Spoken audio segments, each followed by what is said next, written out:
No, I get that. It's just. No, absolutely. I think a lot of people would say, oh, it's just. But I think, again, execution-wise, Ohio State is looking like one of the best teams in the country now. Since the loss to Oregon, they've improved drastically. They're looking really good, peaking just before the bye week. I think they'll peak further. I think they have a lot. There's a lot more to come for Ohio State. I think they're only going to get better. Who do they play? Indiana after the bye week, which I think we can all expect to be a win. But it's all going to be about, where that ranking is at that time. But performance-wise today, again, C.J. Stroud looked great. But honestly, I thought the standout performances outside of the defense was the receivers.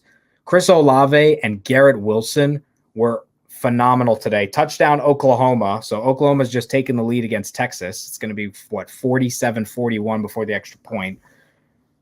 So that's the thing. Maryland had athletes that had the ability to take advantage of our mistakes. They did, Ryan. I agree.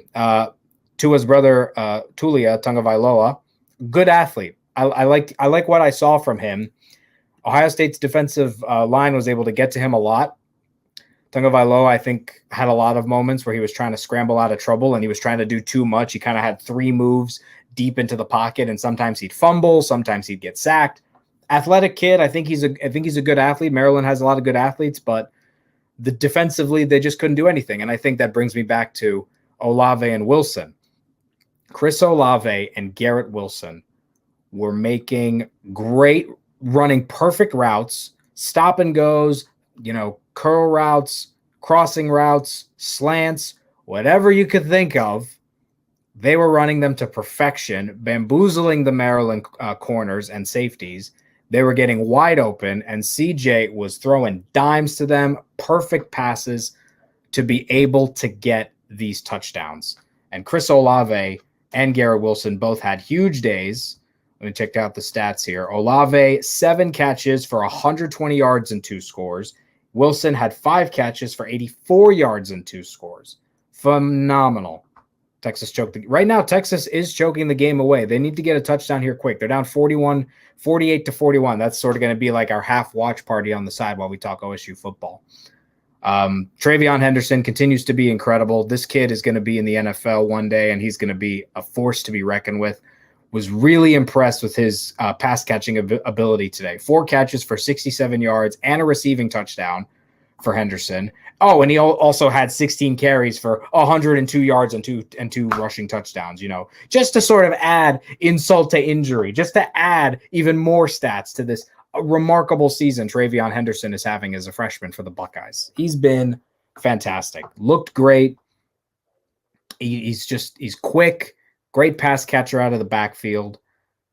That's Ohio State. This is one of the most talented set of skill players I think we've seen in Buckeye history. Travion Henderson has the potential to be one of the best running backs in this program. Garrett Wilson and Smith and Jigba are both very good wide receivers, great at their route running, very reliable catching the ball. Wilson had 6 targets, caught 5 passes, and Jigba had 6 targets, caught 5. But I think Chris Olave was the one who really shined today. He showed that he should be a top 10 pick in the NFL draft, in my opinion. And he is slowly but steadily getting more into the conversation of being maybe the greatest receiver in Ohio State history. I want to see what you guys think about it, but that is a possibility.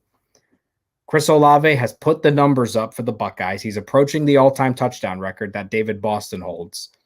He's starting to get further and further up the record books for Ohio State. And he just looks like a phenomenal, phenomenal player. And he just keeps getting better. He's looked phenomenal throughout his entire college career, and he's looking better. He played 2 great games against Rutgers and Maryland. He's looked good all season. And he has somebody like CJ who is so good at finding him and throwing those perfect passes. But I can't count how many times. You lose count how many times Olave was able to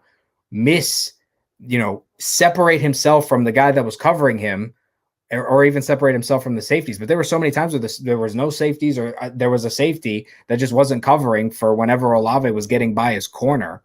Olave was untouchable today. Garrett Wilson too. Phenomenal.